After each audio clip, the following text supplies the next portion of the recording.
நம்ம வந்து ரொம்ப ஹெல்த்தியான முருங்கைக்கீரை பொரியல் செய்ய போகிறோம்.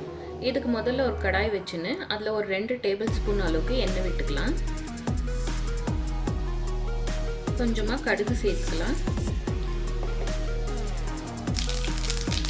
கடுகு பொரிஞ்சதும் காஞ்ச மிளகாய் சேர்த்துக்கலாம். கொஞ்சமாக கருவேப்பிலை.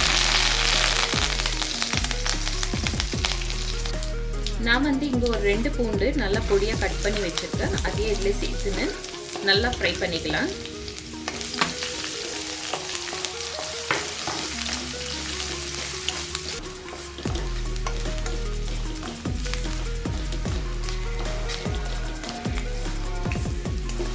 இப்போ பூண்டு வந்து நல்லா வதங்கிடுச்சு. நான் வந்து இங்கே 2 மீடியம் சைஸ் வெங்காயம் வந்து நல்லா பொடியாக கட் பண்ணி வச்சுருக்கேன். அதே இதிலே போட்டு நல்லா ஃப்ரை பண்ணிக்கலாம் ஒரு 80% அளவுக்கு.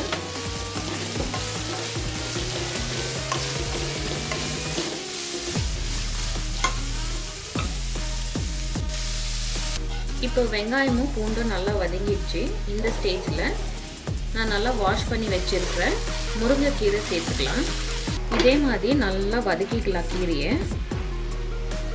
கீரை எலசாக இருக்கிறதுனால அப்படியே வதங்கிடும். ஸோ அதனால நான் தண்ணி எதுவுமே சேர்க்கல. ஒரு 5 மினிட்ஸ் கழித்து பார்க்கலாம். தண்ணி தேவைப்பட்ட மட்டும் சேர்த்துக்கலாம். முருங்கைக்கீரையில் வந்து எக்கச்சக்கமான ஹெல்த் பெனிஃபிட்ஸ் இருக்குது. நம்மளுக்கு முட்டி வலி, கால் வலி, பேக் பெயின் எதுவாக இருந்தாலும் இந்த கீரை வந்து நம்மளுக்கு வந்து ரொம்ப ரொம்ப ஹெல்ப்ஃபுல்லாக இருக்கும். அதனால அடிக்கடிக்கு உங்கள் ஃபுட்டில் கண்டிப்பாக இந்த முருங்கைக்கீரையை வந்து சேர்த்துக்கோங்க.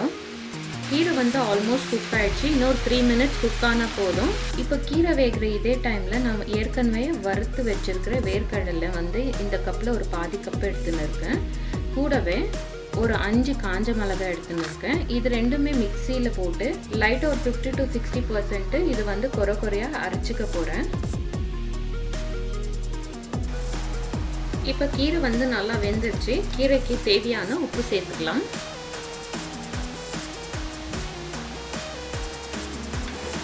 இந்த மாதிரி ஒன்றும் பாதியமாக அரைச்சோம்னா போதும். இப்போ வந்து இதை கீரை பொரியலில் போட்டு நல்லா மிக்ஸ் பண்ணிடலாம் ஒரு 2 மினிட்ஸ்க்கு.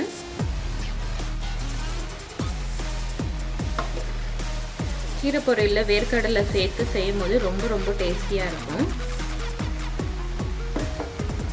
இப்போ இது எல்லாத்தையும் சேர்த்து நல்லா மிக்ஸ் பண்ணிக்கலாம் ஒரு 2 மினிட்ஸ்க்கு. அதோட எக்ஸ்ட்ராவாக போகிறதுவானா அப்படி எக்ஸ்ட்ராவாக போயிட்டோம்னா வேர்க்கடலில் இருக்கிற எண்ணெய் எல்லாமே ரிலீஸ் ஆகும். அது வந்து பொரியலுக்கு அவ்வளோ டேஸ்ட் இருக்காது. பாருங்கள், இப்போ வந்து சூப்பர் டேஸ்டியான ரொம்ப ஹெல்த்தியான முருங்கைக்கீரை ரெடி ஆயிடுச்சு. முருங்கைக்கீரையில் நிறைய ஹெல்த் பெனிஃபிட்ஸ் இருக்கிறதுனால நீங்கள் அடிக்கடிக்க ஃபுட்டில் ப்ளீஸ் சேர்த்துக்கோங்க. இதே மெத்தடில் நீங்களும் வீட்டில் ட்ரை பண்ணி பார்த்துட்டு எப்படி வந்துச்சுன்னு சொல்லிட்டு எனக்கு கமெண்ட் பண்ணுங்கள். இது வரைக்கும் என்னோடய சேனலை சப்ஸ்கிரைப் பண்ணாதவங்க ப்ளீஸ் சப்ஸ்கிரைப் பண்ணுங்கள், லைக் பண்ணுங்கள், ஷேர் பண்ணுங்கள். Thank you so much. இன்னொரு வீடியோவில் பார்க்கலாம். பாய். Thanks for watching. We will meet in the next video.